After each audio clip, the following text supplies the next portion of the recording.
This week in comic books, a Green Lantern story I can finally get behind. Like, I'm kind of excited about this, even though they're doing a bunch of that Gym World stuff that nobody cares about. In Marvel, the next Batman. What is the difference between Tim and Chance, and why is that such a big deal? I don't know. Let's break it down. And also, in Independence, Geiger. Wow. That was legitimately a good book. Got a couple of cool covers, and we'll talk about some other things. But we got to have an awkward sip of coffee. And an intro.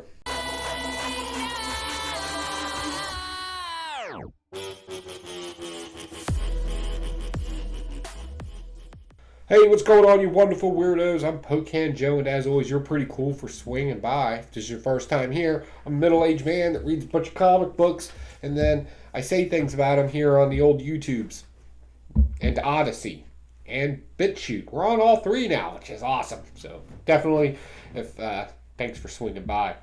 Let's jump into this week's comic books. We're going to start off with Green Lantern #1. This rolls out, right? I'm enjoying these harder covers, too, even though you got to pay a little extra for it. I feel like I'm getting more out of it, so it's fun. First off, I was behind on understanding all the different type of lanterns that were out there. Like, I knew they came out with some other colors, but there's like a red-green lantern core in here now, too. That's weird. Some people from Gym World come over to cause a boogaloo, if you will, during the United Planets initial meeting type thing, and that turns into a thing, right? So the Green Lantern Corps is on board. I can get behind this, but I really didn't like we're going to defeat the enemy by standing in solidarity. That's how they defeated like the monster, and we're just going to stand here. And I was like, that's weak. That's such a weak way. That's not even interesting. Like, I don't know where that came from, but I am interested on the overall scope of this story, so I'll probably be picking up some more Green Lantern. So that would be cool. Yeah, we'll definitely check out some more, but I just thought that was a dumb way to end that book. All right, the next Batman, the second son. So if you don't know, in Lucas Fox family here, he's got two older sons.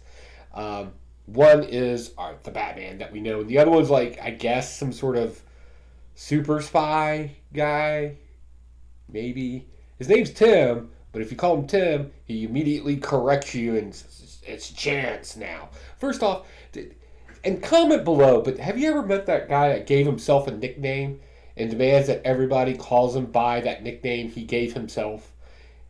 And also, to add to that question, isn't that like the most douchebag thing you can do?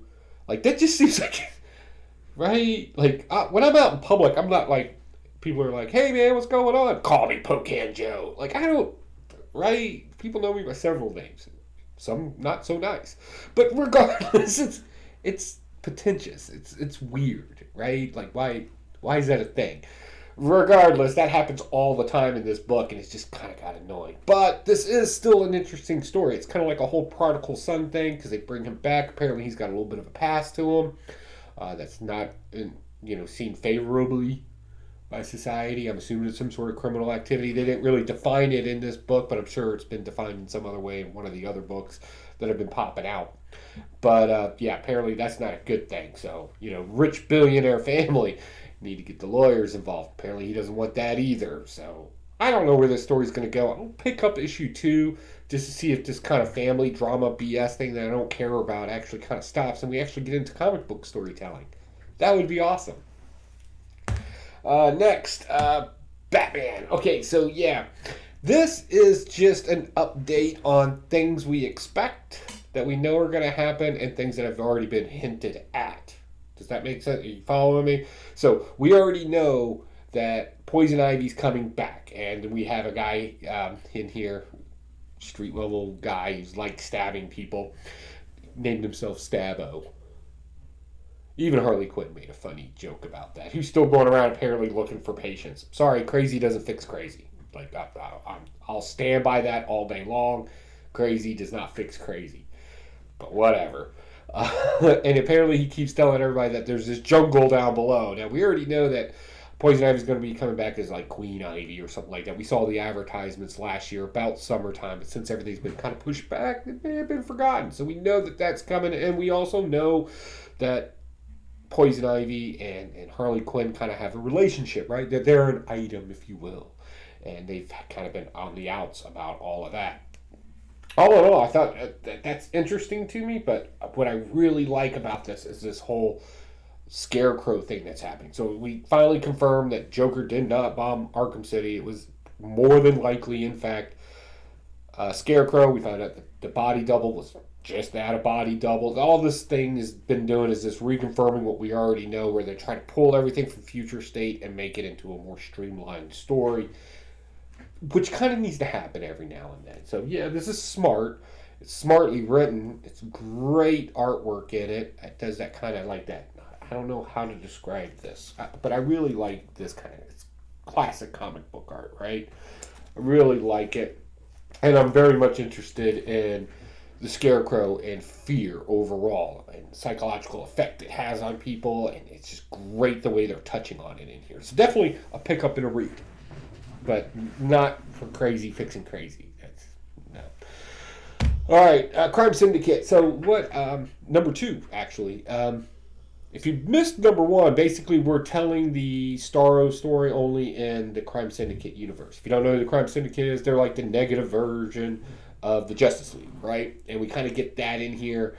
We got some kind of sort of knockoff Green Lantern guy and knockoff Speed and all this other stuff. This is interesting and it's fun, but there was a lot of I am woman, hear me roar speeches going on in here. And I get it. There's nothing wrong with a strong, powerful woman, independent. I'm totally on board with that. But if you have to say it continually, page after page after page, at some point, that does protest too much, right? That you're not actually what you're claiming to be, right? But for the most part, it was really good. I'm going to read some more of this because we got our Owl, or knockoff Batman. You know, he's kind of got a plan going on here. A lot of interesting characters. You can definitely see the influences off. And also, probably the most important thing in here is we get Owl's origin story, I think is the best way to put it, and how he just got to a, screw it mode, absolutism, like everything's a joke. Just kill everything, because my parents were really criminals. Yeah, they said that in here. It was really funny. I would definitely be reading this. Again, if you're into comic book speculation and you buy books because you're going to flip them, whatever, this probably isn't going to go very far as an origin story goes on these characters. But if you really like reading good comic book stories, I think this kind of hits the nail on the head and it's really fun. All right, we're going to jump into Marvel. So, 2 books came out this week. And again, I always try to give a warning if you haven't gotten to them yet.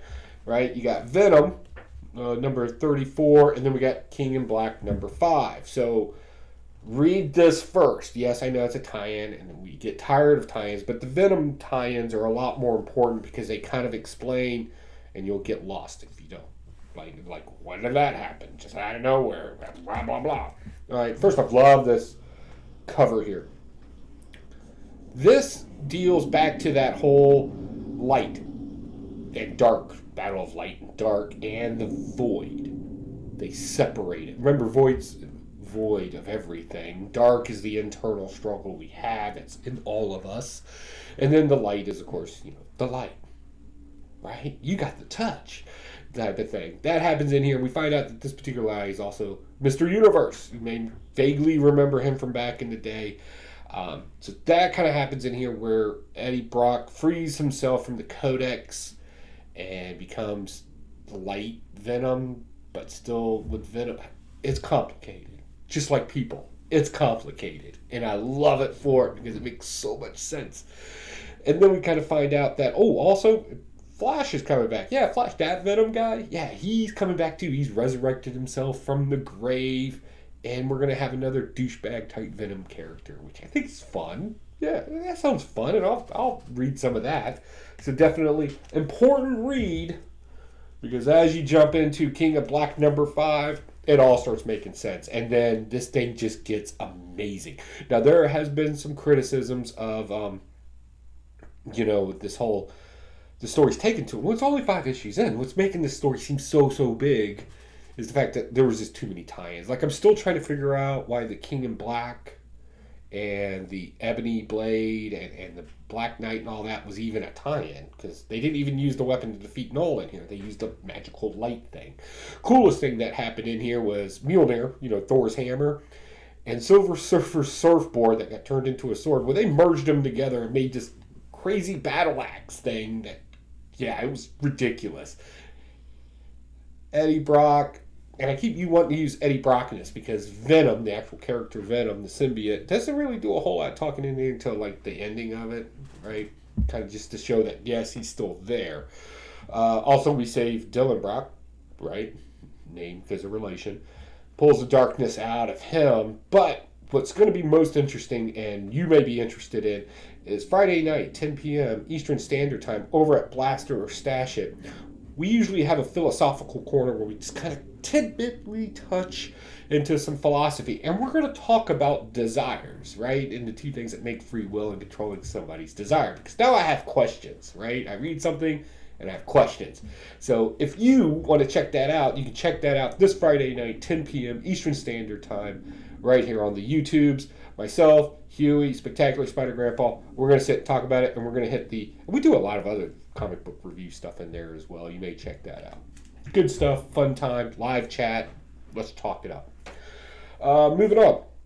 Immortal Hulk. So, this thing takes you on a emotional roller coaster, but it's more like a lazy river. Like, it's cool to hang out in and read in every now and then, but then you're like, what was the point of me getting sunburned by this thing? So Joe Fixit finally changes it into his Hulk form, and in the place below, I want to make sure I make sense here now, he changes to a red Hulk there, and then a gray Hulk when he gets out of the below, I think. Yeah. Does that make sense? Also, if you're curious and you did read this comic book, I always like to comment on this Henry Wadsworth Longfellow poem. It's about 3 verses long, and it actually fits the story pretty well. I would highly suggest looking it up. It's called Loss and Gain, and it's kind of interesting because it does melt very well into this story about how sometimes when you lose, you're actually winning, and when you're winning, you're actually losing. You just can't tell the difference because you're not perceiving it correctly. It's kind of the basis of the poem. So that kind of takes place in here. I'm not really sure what's going on. There's a little sensory overload in this thing. And at this point, I'm just reading it because I could care less about the Hulk and the story thing now. I'm just kind of curious what weirdness they're going to pull out of themselves now. Right? If you've been reading this, let me know if I'm off or if I'm just missing something down below. Alright, Amazing Spider-Man. I was able to get my hands on this beautiful 1 in 25 design cover of the new Spider-Man suit. We're going back to this whole the Runestone Tomb of Life and Death, putting it back together storyline. We also have a little bit of a Romeo and Juliet story going on in here as well, with 2 fathers that obviously hate each other, Tombstone and Mr. Robinson. And we kind of see the after effects, and I think most people can kind of relate to this. Like, I don't know where you grew up or how you grew up, but I would imagine, if you dated somebody else that your friends had a problem with and your family had a problem with, and you want to change, you think you can change that person, or that person will just automatically change because they're with you, or maybe that's happened to you in that aspect. They kind of touch on that in here. Not correctly, but and not in a healthy way by no means, but they did touch on it in here, and I thought that was really interesting because when you're younger, I should say, and you're in love, or the perception of love, or whatever love is, when you're having those feelings or desires, we'll say desires, when you're having those desires and your focus is on this, sometimes you don't catch the warning signs, and the warning signs are literal. You can read them, right? I thought that was, I don't know if they meant to do that as a joke in itself, but it was really funny and I really enjoyed it. For the most part, it's more, I need something from Kindred. I need to get the rest of these stones. We need to kill Boomerang. It's pretty much a story. right? And then everything else is kind of awkwardly funny happens. That's that. Last but not least, I only got one indie this week, unfortunately, and that was this Geiger. As the name suggests, a Geiger counter, a nuclear explosion happens, right? And we have the lone wolf guy out in the desert who doesn't need a suit. This is post-apocalyptic, right outside of Vegas, in Vegas type area. They're building something kind of interesting in this, and given, this is the one per store variant, by the way. It's just a negative of the actual cover. This is good. I need to say that. We get this king, and he hangs out at I forget the name of the casino. That's like a castle in Vegas, right? It's like all the villain bosses in this all kind of fit the persona of their particular casino that they're in Vegas. And then this guy's in the outskirts lands. And, of course, they got to send out parties to scavenge because it's post-apocalyptic after a nuclear explosion. There was a little tongue-in-cheek in here. I don't know if y'all remember the meme or the news where the rich guy and his wife are standing outside and they're like, one's got an AR and one's got a handgun. They kind of did something like that in here. And I was like, I nod to you. I see what you did there. But come to find out, our main antagonist here, the nuclear guy, if you will, he has nuclear powers. Weird, but okay, let's go with a lot of nuclear stuff lately. Have you noticed this? Especially in indies. A lot of nuclear stuff going on. Anyway, his family's locked up in a bunker until, it's safe to come out, and he couldn't get into it because of gun-toting rich people. And, but for the most part, this is fun. It's stupid comic book fun with a great story behind it. And it's definitely my pick of the week. I hate to say that. Now, granted, I didn't read every comic book out there, but out of the ones I read, this is definitely my pick of the week. You definitely may want to read that too if you like that kind of stuff. Speaking of you like that kind of stuff, comment down below on what you picked up or what did I miss this week. That's really what I'm like. I didn't get that Nocturnal because they didn't have, or I didn't get to the comic book shop in time to get that. So somebody give me an update on that because I really want to get that book, and I'm not mail ordering comic books anymore. What's going on in the Evil Lair? We are making the 30-day project. We're paying homage to magic, and because we kind of want to show the difference between reason and logic, right? So we're going to make a magic trick, and I'm going to teach you how to make the magic trick. We're going to make a ball disappear using a MacGuffin, much like in comic books, and we're going to pay homage to some of the more classic magical characters in comic book lore. So definitely keep your eyes on that. The promo should be out any few days now. I don't even know if that's work, but any few days now, that should be out. And then the video will follow up probably towards the end of the month. So definitely check that out. You'll enjoy it. And I'm kind of experimenting with some different music to play during the little montage scenes. So let's see what happens there. All right, guys, I got nothing else. I got to get out of here. You guys have an awesome day. Bye.